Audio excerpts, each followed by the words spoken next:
Hello. My name is Freddie, and welcome to Identity Quest. This is a series that I'm starting that I'm going to share my adventures in self-discovery in hopes that it helps you. So this first episode, I want to get stuff started off with stuff I've already done. Now, a huge part of my identity for me is my gender identity.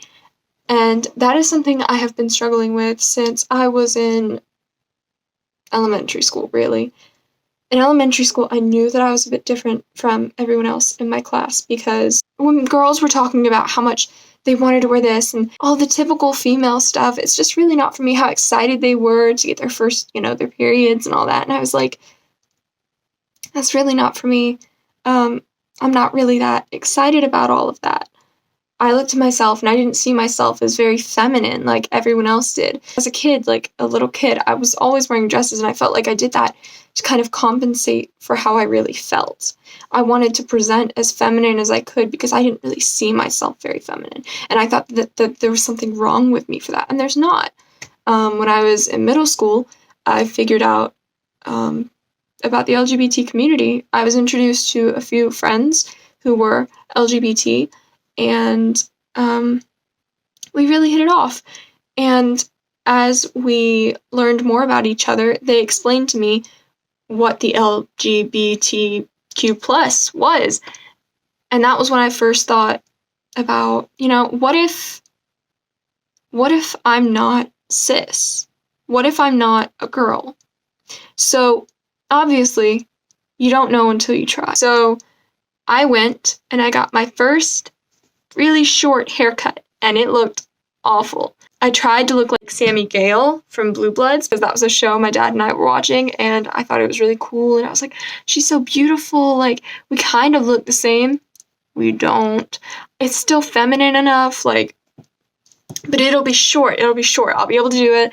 I'll be able to take care of it. It'll look more masculine, but it'll still be feminine enough that I don't, completely lose that, because that was something I was clinging on to.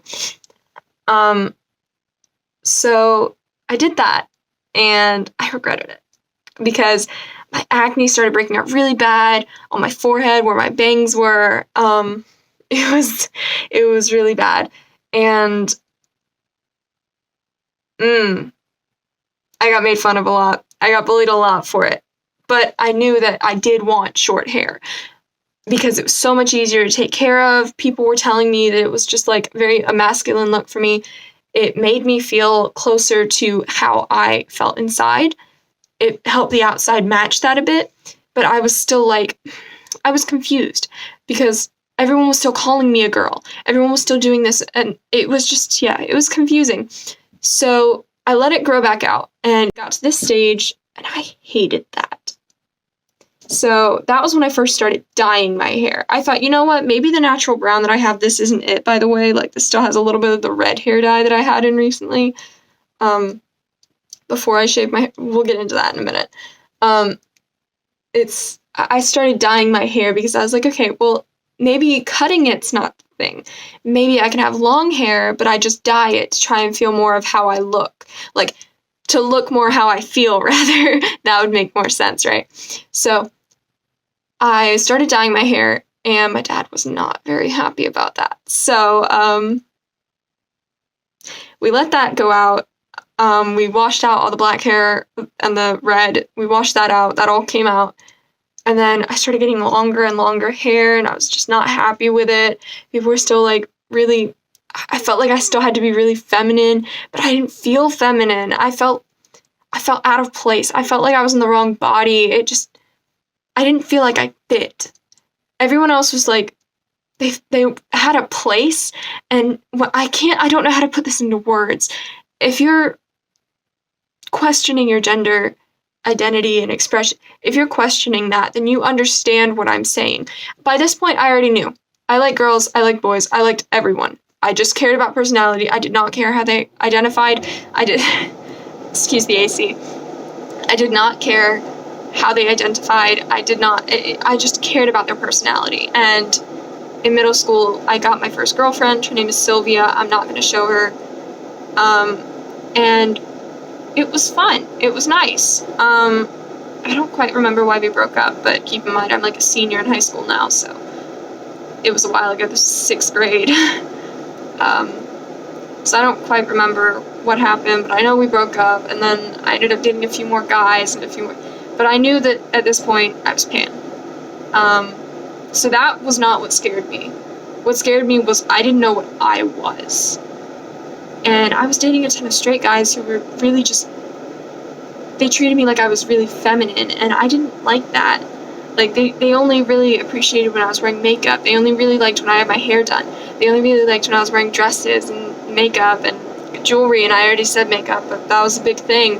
At the same time that my gender identity was starting to develop, my sexual identity was starting to develop, my romantic identity was starting to develop, and they kind of developed alongside each other, and my view of what a man was and what a woman was and what anything in between and other was kind of was built off of those two things. So I didn't like how I saw myself, so I didn't see myself fall into any of those categories that I was attracted to. I didn't understand, like, I'm not feminine enough to be a girl. I'm not masculine enough to be a boy. I'm not androgynous enough to be non-binary or agender or anything in between on that spectrum. And that was something I didn't understand at the time, that it is a spectrum. It's not just A or B. You can be anything in between A and B, or not B at all, just C. Like, I didn't understand that it was a spectrum. And that is partially due to lack of education on the topic.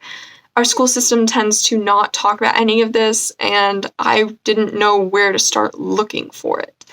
YouTube, obviously, and my friends, but I didn't know where to start looking for that because I didn't know all the terms. I knew trans existed. I didn't understand because I was like, okay, I don't feel like completely like a boy. I don't want to do all the stuff that typical boys do. I grew up with 2 brothers, and I live with my dad. Like, I didn't see myself like them because it was always painted, boys do this, girls do this, that's it. It was a very binary system in education that I got, and I didn't feel like I fell under either of those categories. So currently I'm identifying with they, them, or he, him pronouns because I just feel really uncomfortable with she, her pronouns. Even though I still do things that are typically feminine, I just don't feel comfortable with those pronouns. I don't feel comfortable being seen as a girl. I usually bind, but I'm not right now because it's really late and I have asthma as well, so I can't bind all the time. But I try to wear stuff that masks the chest area. If you're non-binary or trans, you understand what I'm talking about. But yeah, I try to get myself to stop doing that because it really hurts your posture and it really hurts your spine. And I got a spine injury when I was little. That's another story. With some swings that detached. And yeah, 9th grade, I had gotten, this is the transition between 8th to 9th grade. I had really long hair, and my grandma took me to go get the tips bleached. And they did what they could. It was orange. Here's a picture. It did not look good to me. I'm sure some of you thought it was cool. It wasn't to me. At the time, I was like, oh yeah, this is nice. I've done something new with my hair. Maybe this will help. And it didn't. It just weighed me down. I tried dyeing it several times, and that didn't help. I still felt extremely dysphoric about my body and about my hair. And then, this is gonna sound really stupid, I started getting really into music. Now, I'm not like good at making music or singing or anything like that. I just really like listening to it. I don't pick apart compositions. I don't do any of that. I enjoy listening to it. So I found someone who I could relate to in the music crowd, and that was Andy Biersack from Black Veil Brides, the lead singer. And I really loved his hair. So I had gone to his concerts. I met him in person. He's a really nice guy. He's like super sweet. really cares about his fans. He cares about everyone. And yeah, so I got my hair cut like him in the transition between 8th to ninth grade. I went to England to see my mom. This was the first time I'd left the country. I went to England to see my mom. And I had gotten my hair cut. Here was before of my hair. And here's after. They were so scared to cut it off. They were like, "Are you sure?" We cut off a good 1.5 feet and just chopped it off in a ponytail, and we donated it. And they were shocked. Like, after they did it, it was like this short, and they were like, "Are you sure you really want to keep going?" And I'm like, "Shave it now." I was ready to get rid of it. It made me so happy to get rid of my hair. I finally started to feel like myself. When I first got it cut, I still had one side like that because that was how Handy Beersack had it. Excuse the light. I don't have very good setup, so we'll go through my setup later. But yeah, so I did that, and I kept that style for several years. I just kept bleaching it, dyeing it, and trimming it. This year, I started going a little bit shorter with it. I went from down to here to up to here, and I really liked that. I was like, okay, we got to get it shorter. But I was really scared because I didn't know how I would look with a shaved head, especially considering what had happened in 6th grade. I was traumatized from that. Because I had gotten bullied so much from it. I was like, I really don't know if I'm gonna look good in it. And one night after quarantine started, I just decided, you know what? My hair doesn't define me anymore. Something changed in me over those past over the couple months in between when I had first cut it a little bit shorter and when I had shaved it. And I realized I didn't need to be feminine. I didn't need to be masculine. Those things that are typically feminine and typically masculine, it doesn't define your identity. Expression does not equal identity, and that was something up until that point I did not understand. So I was thinking, oh, I have to look like a boy. I have to do this and this and this because that's how I feel. But sometimes I still feel like feminine, but I don't want to be treated like a girl. I want to be a boy. I saw other people. I would see guys wearing feminine clothes, and I'd be like, yes, they can do that. I would see men wearing makeup, and I'd be like, yes, they can do that. Go, do that. Break gender norms. But it didn't click that I could do that for myself. You know? And that sounds really stupid. I don't really like how my hair is now, but I was so happy after shaving it. That is one of the best decisions I have ever made. Next to first doing that big chop. After I did that big chop, it just went... my dysphoria just... I mean, it's not completely gone yet. I still have a lot of dysphoria about my body, but here, it's a lot better. So after I did that, after I shaved my head, I was like, all right, let's try dyeing it again. I dyed it red. That didn't stick very well, as you can see. And right now I'm just trying to let it grow out a bit. I'm trying to let it grow out to this David Bowie style from The Man Who Fell to Earth. I really like that style, and I think it'll look good on me. If not, you can always shave it again. Another thing that I was really scared about was I didn't think my family would accept me. And although one side still does not, my mom's side was extremely open to it. My mom does not care. Her side of the family was so welcoming and embraced me with such open arms. I felt comfortable being myself.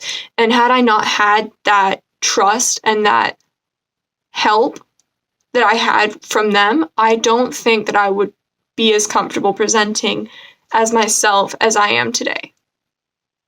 So I guess the moral of the story really is just to just be yourself. Gender is a spectrum. Your expression doesn't really mean how you identify. Some guys dress super masculine, some dress really feminine. The whole thing with the tomboy, you don't have to be just a tomboy. You can be a girl and dress masculine. You can be a girl and dress feminine. You can be a boy and dress feminine. You can be neither and dress either way. Just because I paint my nails, does that make me a girl? No. Just because I wear men's clothing, does that make me a guy? No. Just because I do typically male things, does that make me a guy? No. It doesn't. You don't have to be either one. It's just however you're comfortable identifying. And if someone isn't able to respect who you are, they really shouldn't be around you anyway. They can be a friend that you've had since you were little. If they aren't willing to accept you, you should not be around them. Because in the end, they're just going to make you feel uncomfortable in being in your own body. And as a queer child, you don't need that developing. And this isn't just for kids. Like, it's only recently begun to be accepted. It's been around forever, but it's only recently beginning to be accepted. And I'm seeing my mom, I'm seeing people her age coming out, finally being able to realize, hey, guess what? I probably don't just like guys. Hey, I don't really feel like the gender I was born as. And that's okay. You're allowed to change your mind. Whatever you're comfortable with, that is you. You don't have to identify just because someone says you do. You don't have to pick something that exists. It's a spectrum. You don't have to, well, I don't really feel like a boy or a girl, so I guess I'll just identify as non-binary. You don't have to do that. There's other labels, and you don't even have to put a label on it. You don't owe anyone an explanation of who you are. If you say, hey, my name is Freddie, and I go by they, them, and he, him pronouns, please just don't use she, her. And someone says, why? You don't have to give them an explanation. You don't owe anyone an explanation of your existence. They should just respect you for who you are. Anyway, I hope this helped. I am going to be making more Identity Quest videos soon. My next one is going to be about body hair. It's going to be an experiment type video, so I'm working on it right now because obviously an experiment takes time, and I wanted to commit to this so that I couldn't just keep brushing it off and procrastinating, because that is something that I have trouble with. So I hope you guys enjoyed. I hope this helped you a little, and I hope it cleared a few things up. If you have any questions or ideas for future videos, be sure to just comment them. I'm here to talk to you. My Instagram is here. Feel free to contact me. And we're going through a lot of problems right now in the world, so I'm going to attach some links that you can help by donating to and getting educated on the topics. Black Lives Matter. I hope you guys have a really good day, week. I don't know how long it'll be till I post again, but probably about a week since I'm starting the experiment. But yeah, I hope you guys have a good day, and I'll see you later. Bye.